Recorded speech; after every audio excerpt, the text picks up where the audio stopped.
Sometimes the truth doesn't arrive with a confession. Sometimes it walks out of an examination room wearing a white coat.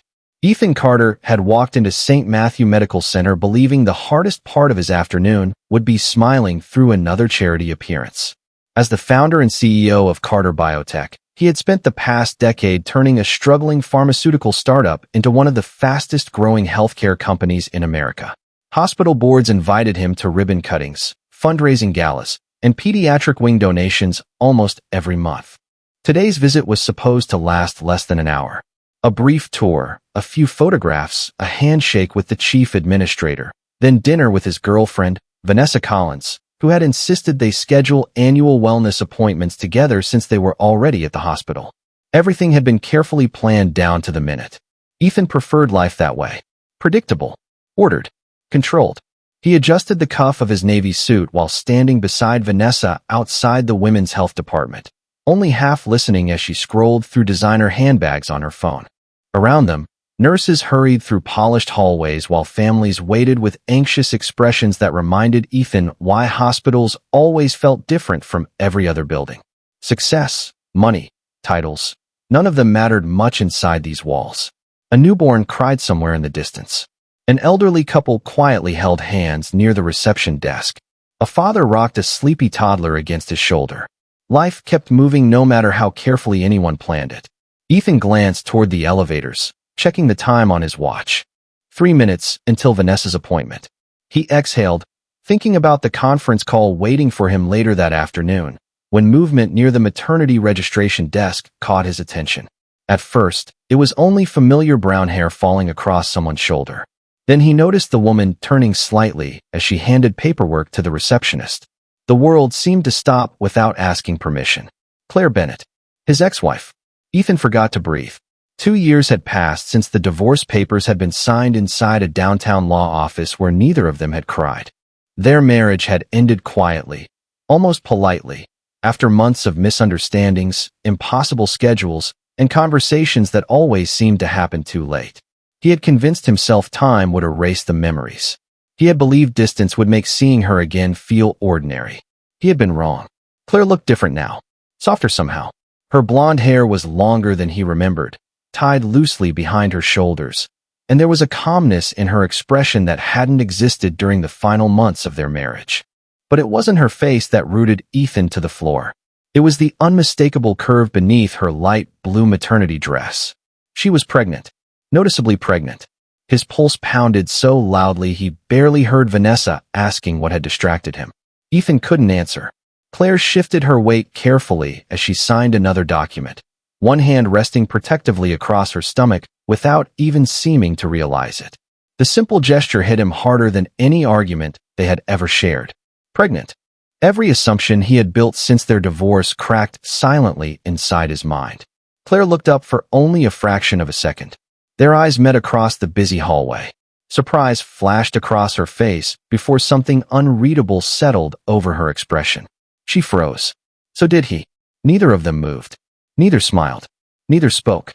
It lasted only seconds before Claire lowered her eyes and turned away, collecting her folder from the receptionist with hands that seemed slightly less steady than before. She began walking toward the ultrasound department, her pace measured, almost cautious. Ethan watched her disappear around the corner, unable to force himself to follow, unable to look away from the hallway she had vanished into. Vanessa finally slipped her phone into her purse and frowned. "Ethan," she asked quietly.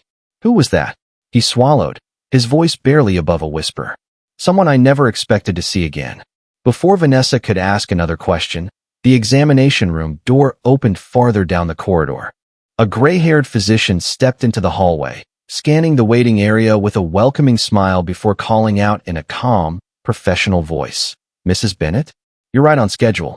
At almost 22 weeks, today's ultrasound should give us a wonderful look at your baby's development." Ethan's heart stopped as every number he thought he knew suddenly lost its place. The physician smiled politely, unaware that his casual remark had frozen the hallway around him. Claire stopped walking for the briefest moment before forcing herself to continue toward the examination room. Her shoulders remained straight, but Ethan recognized the tiny hesitation in her step. During their years together, She had always done that whenever she was trying to hide overwhelming emotion. Vanessa looked from Ethan to Claire with growing confusion. "Do you know her?" she asked quietly. Ethan nodded without taking his eyes off the hallway ahead. "She is my ex-wife." Vanessa's expression softened. "I had no idea." Ethan barely heard her. His mind had already become trapped by a single number. 22 weeks. The physician had said almost 22 weeks.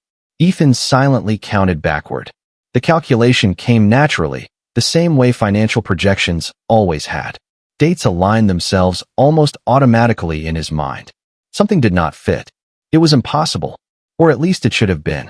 Claire disappeared behind the examination room door just as the physician noticed Ethan still standing there. Assuming he was accompanying the patient, the older doctor offered a welcoming smile. "You may come in after the technician finishes preparing the room if your wife would like you present." Ethan blinked. "She is not." The sentence caught in his throat. Claire turned immediately, speaking before he could finish. "Doctor, there has been a misunderstanding." Her voice was calm, almost practiced. "He is not with me." The physician looked mildly embarrassed. "My apologies. I assumed." Claire gave him a polite smile that never reached her eyes. "It happens." She stepped inside, and the door closed gently behind her. Ethan stared at the frosted glass window, his heartbeat refusing to settle. Vanessa folded her arms. "You never mentioned being married before." Ethan finally looked at her. "It ended 2 years ago, and now she is expecting a baby." Apparently, the single word sounded empty even to him. Vanessa studied his face carefully. "You do not look surprised that she moved on. You look confused." Ethan did not answer because she was right. Confused was not strong enough. Every instinct told him something was wrong, yet he could not explain why. He replayed the physician's words again. Almost 22 weeks. He remembered the final months of his marriage with remarkable clarity. Endless meetings. Separate bedrooms after difficult conversations. Signing divorce documents. Yet another memory surfaced unexpectedly. A winter evening after the closing dinner for a major acquisition. One final night when neither of them wanted to argue anymore. They had spoken honestly for the first time in months. No accusations. No lawyers. No discussions about dividing property. Just two exhausted people remembering why they had once fallen in love. Ethan had buried that memory because it hurt too much to revisit. Now it refused to stay buried. Vanessa gently touched his arm. "Should we leave?" she asked. Ethan hesitated. Every reasonable part of him knew he should walk away. Claire's life was no longer his concern. Whatever child she was expecting belonged to her future, not his past. Yet the arithmetic would not let him go. Numbers had built his company. Numbers had never lied to him before. If the physician's estimate was correct, then the beginning of Claire's pregnancy overlapped with dates Ethan knew by heart. He looked again toward the examination room. A nurse carrying a tablet walked past and smiled politely. "Mr. Carter?" she asked after recognizing him from the hospital's donor wall. "The administrator is waiting upstairs whenever you are ready." Ethan forced a courteous smile. "Please let her know I will be a few minutes late."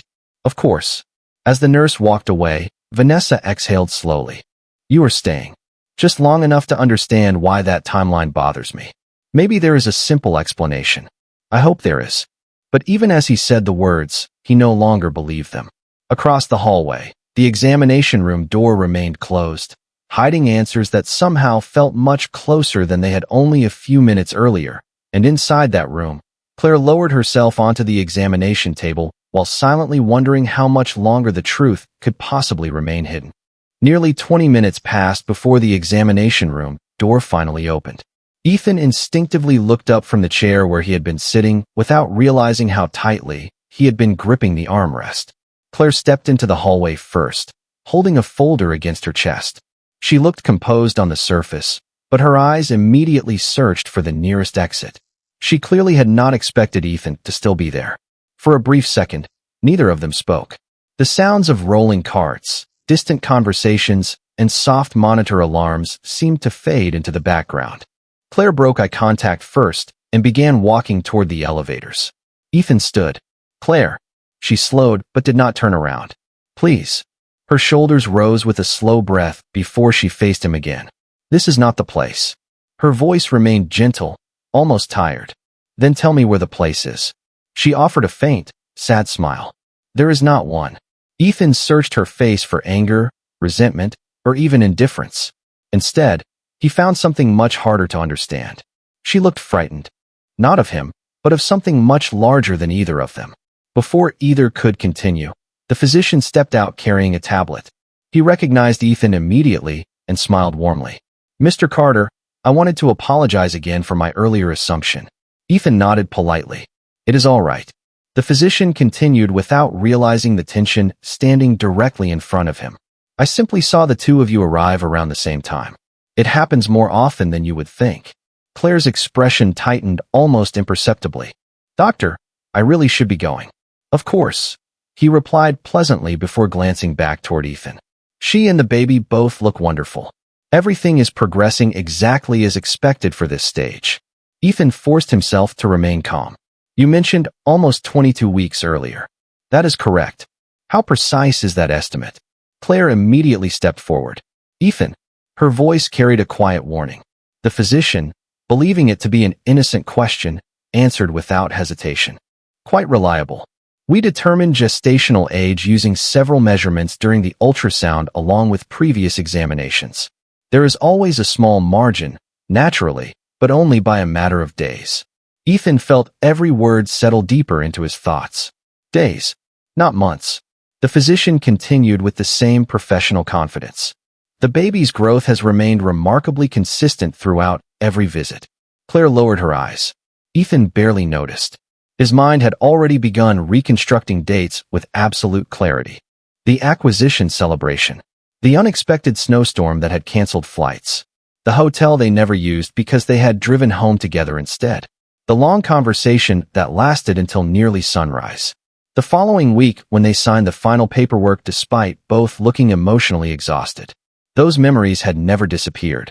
He had simply locked them away because remembering them served no purpose. Until now. Vanessa quietly approached from the waiting area after finishing her own appointment. She sensed the uncomfortable silence immediately. "Everything all right?" she asked. Ethan answered without taking his eyes off Claire. "I am not sure anymore."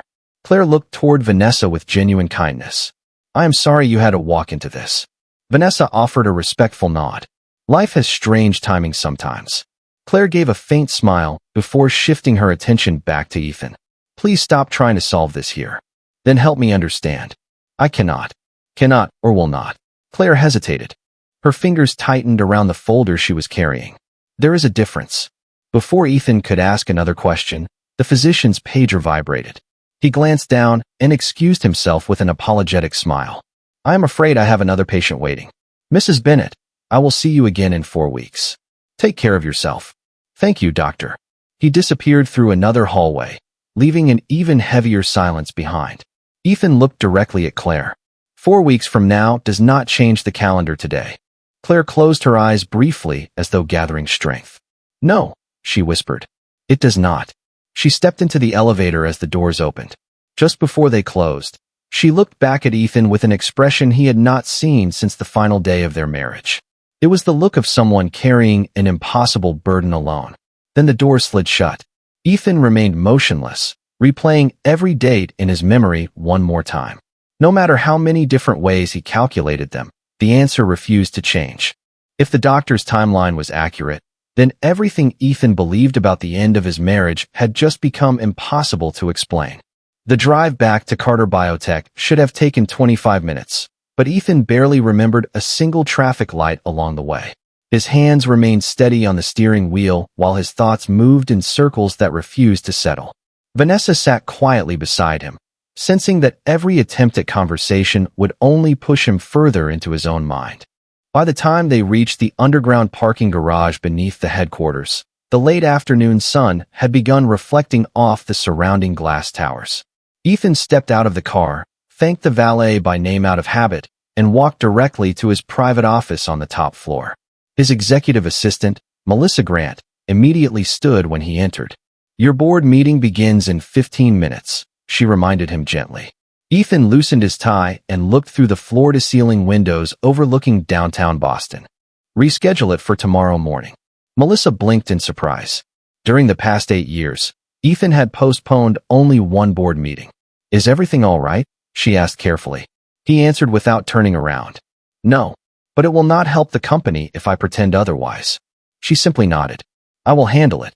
Once the office became quiet again, Ethan opened the digital calendar stored on his computer. He scrolled backward month after month until he reached the final weeks before his divorce. Every appointment appeared exactly where he remembered it. Investor meetings, charity dinners, product launches. Then he found the date that refused to leave his mind. December 14th. The acquisition celebration at the Harbor Grand Hotel. Snow had blanketed the city that evening, forcing flights to be canceled and highways to close earlier than expected. He remembered calling Claire to tell her he might stay overnight near the hotel. Instead, she had surprised him by driving through the storm to pick him up herself because she did not want him traveling with an unfamiliar driver on icy roads. He could still picture her laughing when snowflakes landed in her hair outside the hotel entrance. It had been the first genuine smile he had seen from her in months. Back at their house, the electricity had flickered twice because of the storm. They had made hot chocolate in the kitchen instead of opening expensive champagne left over from a holiday gift basket. For one evening, they stopped talking like a couple preparing for divorce and simply became the people they used to be. They remembered their first apartment, their first road trip across Vermont, the tiny rescue dog they had adopted during their second year of marriage. The dreams they once shared before endless work schedules slowly replaced conversations. Nothing about that night had felt dramatic. There had been no promises to cancel the divorce. No emotional speeches. Just kindness that arrived too late. Ethan closed his eyes. He remembered telling Claire that he hoped she would eventually find happiness, even if it was without him. She had smiled through tears and answered, I hope someday you forgive yourself for believing success always had to come first. 5 days later, they signed the divorce papers. They hugged politely outside the attorney's office before walking in opposite directions. Ethan had convinced himself that chapter of his life was permanently closed. Until today, he reached for a notepad and quietly wrote down every date surrounding those final weeks. Then he counted backward from the physician's estimate once more. The result remained unchanged. His calculations repeatedly returned to the same narrow window of time. He stared at the page for nearly a minute before hearing a soft knock at the office door. Melissa stepped inside holding a slim folder. I know you postponed your meetings, she said, but there is something you asked me to archive after your divorce. I found it while organizing old legal files. She placed the folder on his desk. Ethan frowned. Across the front was written only one line in Claire's familiar handwriting. Personal. Please do not throw away. He looked up. I never opened this. Melissa shook her head. It was sealed. I thought you should decide what to do with it. After she quietly left, Ethan turned the envelope over in his hands. The seal had never been broken. Slowly, he opened it and unfolded a single handwritten letter. There were only 3 short sentences. Ethan, if you are reading this, then something happened that neither of us expected. Please remember one thing before you judge me. The calendar will tell you the truth long before I ever can. Ethan felt his heartbeat quicken as he read the final sentence again. Somehow, months before today's meeting at the hospital, Claire had already known that one day the timeline itself would become the key to everything. The letter remained on Ethan's desk long after sunset, its 3 short sentences carrying more weight than entire contracts he had negotiated throughout his career. He read them again, searching for a hidden meaning that refused to reveal itself. Claire had written those words nearly 2 years earlier. Somehow she had anticipated that one day he would question the dates rather than her character. That realization unsettled him more than anything that had happened inside the hospital. Ethan carefully folded the letter and placed it back into the envelope instead of locking it away again. This time, he intended to find the answers. The following morning, he arrived at the office before sunrise. The building was almost silent except for the cleaning staff moving through the executive floor. He poured himself a cup of black coffee, but never took a sip. Instead, he opened the secure archive containing his personal calendar, travel records, and expense reports from the final months of his marriage. Every document confirmed what he already knew. The acquisition celebration, the snowstorm, the unexpected night they spent talking until dawn, the divorce paperwork less than a week later. The timeline remained perfectly consistent. Yet one question continued growing louder inside his mind. If Claire knew the calendar would eventually explain everything, why had she never simply told him? His office phone interrupted his thoughts. Melissa's voice came through calmly. You have a visitor without an appointment. Ethan frowned. Almost no one reached his office without being scheduled weeks in advance. Who is it? Your former family attorney, Richard Lawson. Ethan hesitated before answering. Please send him in. A few moments later, the silver-haired attorney entered carrying a slim leather briefcase. Richard had represented both Ethan and Claire during the legal separation before recommending separate counsel once the divorce became official. He shook Ethan's hand warmly. It has been too long. Ethan gestured toward the chair across from his desk. I assume this is not a social visit. Richard smiled faintly. You always were direct. He reached into his briefcase and removed a sealed document. I debated for months whether I should ever deliver this. Yesterday, Claire called my office. Ethan immediately leaned forward. Is she all right? Richard noticed the concern in his voice before answering. She asked only one question. She wanted to know whether I had kept something she left with me after the divorce. Ethan's heartbeat quickened. What was it? Richard slid the envelope across the desk. Instructions. Ethan stared at it. Instructions? Richard nodded.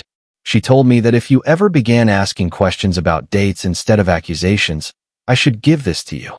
Ethan slowly opened the envelope. Inside was a single sheet of paper with Claire's handwriting. There was no emotional letter this time. Only a short list. Harbor Grand Hotel. December 14th. Mercy Women's Clinic. January 3rd. Apartment lease signed. January 7th. First prenatal appointment. January 19th. At the bottom, she had written one final sentence.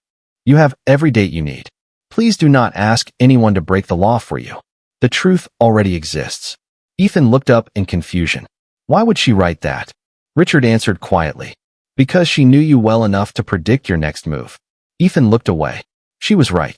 His first instinct had already been to use his professional influence to gain access to confidential medical records. Claire had anticipated that and asked him not to cross that line. Even now, after everything, she still trusted him to choose integrity over power. Richard stood to leave, but paused near the door. There is one thing I can tell you that does not violate anyone's privacy. Ethan waited silently. Claire never spoke badly about you. Not once. During the entire divorce process, whenever people assumed someone had done something terrible, she always stopped them. Richard's expression softened. She kept saying the same sentence over and over. Ethan swallowed. What sentence? Richard smiled sadly. One day he will understand why I stayed silent. The office became quiet again after Richard left. Ethan looked down at the handwritten list. None of the dates accused anyone. None explained anything. They simply existed, waiting to be connected. Then his eyes stopped on one entry he had nearly overlooked. January 19th. First prenatal appointment. Ethan immediately reached for his calendar. That was the exact morning he had boarded a flight to San Francisco for a week-long investor conference. Claire had known she was pregnant while he had been standing before hundreds of shareholders celebrating the company's biggest expansion. She had carried that knowledge completely alone. And for the first time since seeing her at the hospital, Ethan stopped wondering whether the child could be connected to him and started wondering what could possibly have happened that convinced Claire she had no choice except to disappear into silence. For the first time in years, Ethan made a decision that had nothing to do with business. Instead of asking investigators, attorneys, or private assistants to uncover Claire's life, he followed the only request she had ever made of him. He chose patience. 2 days later, he drove alone to a quiet neighborhood on the outskirts of Boston, where Claire had signed the apartment lease listed in her handwritten timeline. He had no intention of knocking on her door or invading her privacy. He simply wanted to understand the life she had built after walking away from everything they had once shared. The neighborhood was modest, but welcoming. Children rode bicycles along tree-lined sidewalks, while neighbors greeted one another from front porches. It was the kind of place Ethan had rarely visited during the years he spent chasing corporate milestones. As he parked across the street from a small coffee shop, he noticed a familiar figure walking slowly toward the entrance, carrying 2 reusable grocery bags.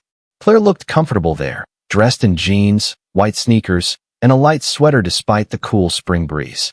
She smiled at the elderly woman holding the door open for her and stopped to help another customer pick up a dropped shopping bag. The kindness looked effortless, exactly as he remembered. Ethan remained inside his car. Watching her from a distance filled him with unexpected regret. He realized that somewhere along the way he had become so consumed by quarterly reports and international expansion that he had forgotten how much he once admired the quiet generosity that defined Claire. A few minutes later, another woman approached Claire outside the coffee shop.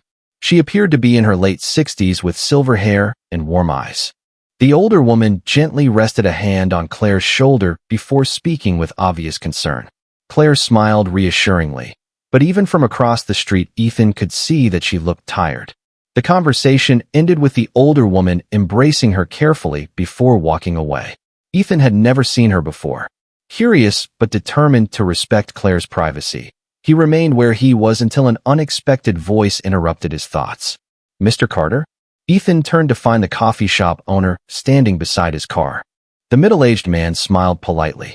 "I recognize you from the business magazines." Ethan returned the smile. "I hope that is not a bad thing." The man laughed softly. "Not at all. You have been sitting here for almost 40 minutes, though. I wondered if you were waiting for someone." Ethan hesitated before answering honestly. "Someone I used to know." The owner followed his gaze toward Claire, who had already disappeared around the corner. His expression became thoughtful. "Claire is a wonderful person." Ethan looked at him in surprise. "You know her?" "Everyone around here does. She volunteers every Saturday morning at the community pantry, even after her doctor's appointments started becoming more frequent." Ethan blinked. "She volunteers? Every week?" The owner nodded with admiration. "She says helping other people reminds her that difficult seasons never last forever." Ethan lowered his eyes. That sounded exactly like Claire.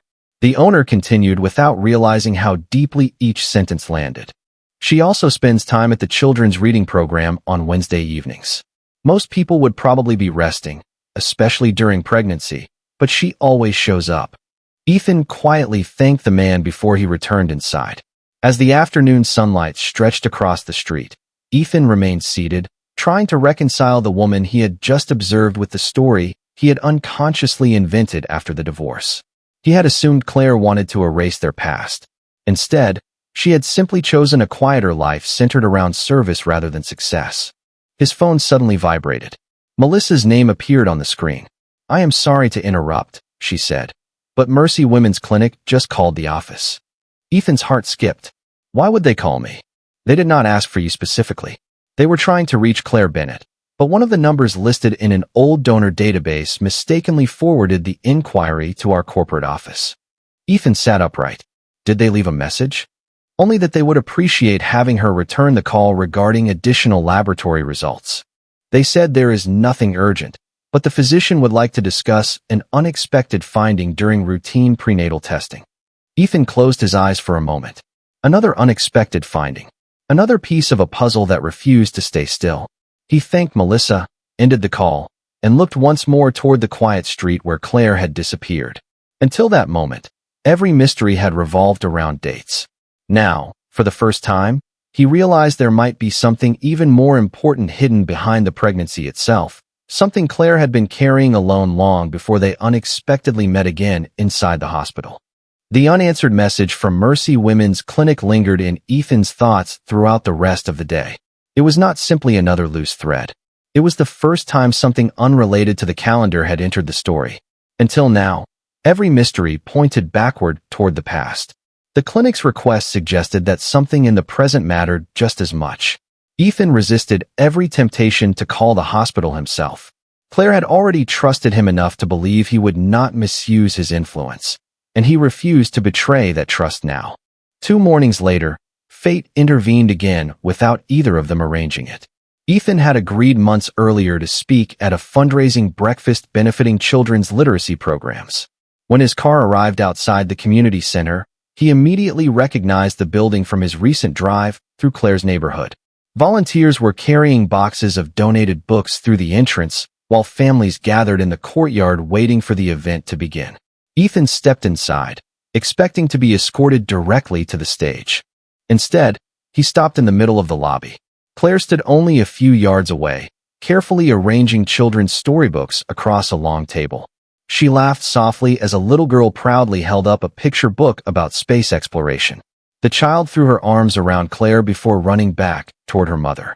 Ethan had seen billion-dollar partnerships negotiated with less genuine warmth than the smile Claire gave that little girl. She noticed him almost immediately. The smile slowly faded, replaced by quiet surprise rather than panic. After thanking another volunteer, she walked toward him before anyone else could interrupt. "I did not know you would be here," she said calmly. Ethan answered with complete honesty. "Neither did I." For several seconds, they simply stood there surrounded by cheerful conversations that seemed strangely distant. Claire finally spoke first. "You followed my request." Ethan nodded. "I did. You did not ask anyone for my medical records." "No." She studied his face carefully before giving a faint smile, filled with visible relief. "Thank you." Ethan lowered his voice. "I have been trying to understand instead of assuming." Claire looked down at her hands. "That is more than I expected." Before Ethan could continue, the event coordinator hurried over. "Mr. Carter, we are ready whenever you are." Ethan glanced toward the stage, but remained where he was. "Give me 1 minute, please." The coordinator nodded and walked away. Ethan looked back at Claire. "The attorney delivered the papers you left." Claire closed her eyes briefly. "Then you know about the dates." "I know the dates. I still do not know the reason." Claire remained silent. Ethan continued carefully. "You carried this alone for almost 2 years." Her voice became almost a whisper. "Because I believe carrying it alone would hurt fewer people." Ethan shook his head gently. "It clearly hurt you." Claire smiled sadly. "That part never mattered to me." Ethan stared at her, struggling to understand how someone who had every reason to be angry still spoke with such quiet compassion. Before he could ask another question, an older volunteer approached, pushing a cart stacked with children's books. She smiled warmly at Claire. "Would you mind helping me move these after your appointment this afternoon?" Claire nodded immediately. "Of course." The woman noticed Ethan and smiled politely. "You must be the businessman everyone is talking about." Ethan returned the greeting. "I suppose so." She laughed. "Claire speaks highly of people far more often than she speaks about herself." Claire looked embarrassed. "Margaret." But the older woman continued kindly. "She never misses a volunteer shift, even after all those appointments with specialists." Ethan's attention sharpened. "Specialists?" Margaret looked surprised. "Oh, I assumed you knew." Claire quickly interrupted. "Margaret, could you help them in the reading room? I will be there in just a minute." The older woman immediately realized she had said more than intended. "Of course, dear." She quietly walked away. Ethan looked back at Claire. "Specialists?" Claire hesitated for a long moment before answering. "The clinic called because one of my routine screenings showed something they wanted to monitor more closely." Ethan felt his chest tighten. "Is the baby all right?" Claire looked toward the families gathering inside the auditorium. "The doctors are optimistic. They simply want to watch everything carefully." Ethan noticed that she had answered only half of his question. "And what about you?" Claire remained silent. That silence told him more than words could have. At that moment, the master of ceremonies announced Ethan's name from inside the auditorium, followed by warm applause from the audience. Neither of them moved. Claire finally looked directly into his eyes. "There is something much bigger than the calendar, Ethan. I wanted to tell you so many times. But every time I imagined that conversation, I realized you would have tried to give up everything you spent years building." Ethan frowned. What could possibly be more important than the truth? Claire's eyes filled with quiet emotion as she answered. "The truth was never only about whose child this is. It was about what someone was willing to sacrifice before that child ever had a chance to be born." The applause inside the auditorium continued for several more seconds before fading into polite anticipation, but Ethan remained where he stood. For the first time in his professional life, an audience of hundreds could wait. Claire's final words echoed louder than any introduction from the stage. The truth was never only about whose child this is. It was about what someone was willing to sacrifice before that child ever had a chance to be born. Ethan searched her face, realizing that every answer he had been chasing pointed toward a story he had never imagined. "Claire," he said quietly, "please do not carry this by yourself anymore." She looked toward the auditorium entrance, then back at him. "If I tell you now, there is no going back." "I do not want to go back." She closed her eyes for a brief moment before slowly nodding. "After the night of the snowstorm, I found out I was pregnant 3 weeks later." Ethan did not interrupt. "I wanted to tell you immediately. I even drove to your office twice." Ethan frowned. "Melissa never told me." Claire gave a small, understanding smile. "Because I never went upstairs. Both times I watched you through the lobby windows. You were surrounded by investors, reporters, and board members. Everyone kept congratulating you about the international expansion. Ethan remembered those days perfectly. The company had been negotiating the largest investment in its history. He had barely slept. I thought if I walked into your office and told you, everything would change, Claire continued. Not just for us. For thousands of employees depending on the company. Ethan shook his head gently. You should have let me decide that. Tears quietly gathered in Claire's eyes. I knew exactly what you would choose. You would have canceled everything. You would have walked away from the expansion without hesitation. You would have spent every minute trying to fix our marriage because that is the kind of man you become when someone you love needs you. Ethan whispered, almost to himself. Then why did you not give me the chance? Claire smiled sadly. Because I had already spent years watching you carry responsibilities that no one else ever noticed. You believed the company depended entirely on you. I knew that if I added one more impossible choice, you would blame yourself no matter what happened. Ethan looked down, unable to deny that she understood him better than anyone else ever had. So I stayed silent, Claire continued. I convinced myself that if the pregnancy continued normally, I could raise the baby peacefully while you built the future you had worked your entire life to create. Ethan looked up sharply. You expected to raise our child without telling me? Claire nodded once. I did. It was the hardest decision I have ever made. Before Ethan could respond, Claire reached into her handbag and carefully removed a worn envelope that had clearly been opened many times. I wrote this the day after my first prenatal appointment. Ethan accepted it with trembling hands. Inside was another letter. The paper had yellowed slightly around the edges, but the handwriting remained unmistakably hers. Ethan, if you are reading this, then something happened that forced the truth into the open. I hope that means I was wrong about one thing. I hoped you would never have to choose between your family and your life's work. I believed I was protecting you from carrying two impossible burdens at once. If that decision hurt you, then I am deeply sorry. Please remember that every choice I made came from love, not fear. Ethan lowered the letter slowly. His eyes had become impossible to hide. Claire, she gently shook her head. There is one more thing you still do not know. Ethan felt his heartbeat quicken again. Claire looked toward the hallway where families continued arriving for the literacy event, making certain no one was close enough to overhear. Her voice became almost a whisper. The clinic did not call me only because they wanted to monitor the baby. Ethan immediately remembered the message Melissa had received. What did they find? Claire rested one hand gently over her stomach before answering. During my routine testing, the doctors discovered something unexpected about me. They believe I have a medical condition that may require treatment shortly after the baby is born. Ethan felt the ground beneath every assumption shift once more. Is it serious? Claire held his gaze with remarkable calm. They are optimistic. But they told me there is one important piece of information they still need before deciding the safest treatment plan. Ethan barely breathed. What information? Claire swallowed slowly before answering the question that changed everything yet again. They need the father's complete medical history because one inherited marker could affect both my treatment and our baby's future. For several long moments, neither Ethan nor Claire spoke. The cheerful voices from the literacy event drifted through the hallway, creating a strange contrast to the life-changing conversation unfolding between them. Ethan looked down at the letter still resting in his hands before folding it carefully and returning it to the envelope. Then he looked directly at Claire with a calmness she had not seen in years. You spent all this time trying to protect my future, he said softly. But you never gave me the chance to protect ours. Claire's eyes shimmered with quiet emotion. I know. Ethan stepped a little closer, careful to respect the space between them.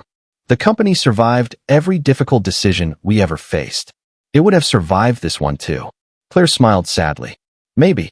But I was afraid you would spend the rest of your life wondering whether choosing us had cost thousands of families their jobs. I could not let that become another burden you carried. Ethan slowly shook his head. Instead, you carried everything yourself. Before Claire could answer, her phone vibrated gently. She glanced at the screen and gave a small nod. It is the clinic. She answered the call, listened quietly for several moments, then thanked the nurse before ending the conversation. Ethan waited patiently. Claire looked up. They scheduled another consultation for tomorrow morning. They would like to review the additional laboratory results and discuss the next steps. Ethan answered without hesitation. I would like to come with you. Claire searched his face carefully. You understand what that means? It means we stop facing this separately. A long silence followed before Claire finally nodded once. All right. The next morning they arrived together at Mercy Women's Clinic. Nothing about the waiting room resembled the tension of their first unexpected meeting. They still carried unanswered questions, but neither of them felt alone anymore. When the physician entered the consultation room, he greeted them with a warm smile. I am glad both of you could be here today. He reviewed several charts before looking toward Ethan. Mr. Carter, thank you for providing your family medical history so quickly. It answered several important questions. Ethan glanced toward Claire before asking, how are they? The physician smiled reassuringly. The additional testing confirmed that the marker we discovered is manageable. Knowing the father's medical history allows us to create a more accurate care plan for both mother and baby. At this point, we expect an excellent outcome with appropriate monitoring. Claire released a breath she had been holding for days. Ethan reached for her hand instinctively. This time she did not pull away. After the appointment ended, they walked slowly through the same hospital hallway where everything had begun. The sunlight pouring through the large windows made the polished floor almost glow. Ethan stopped near the maternity registration desk and smiled gently. It is strange.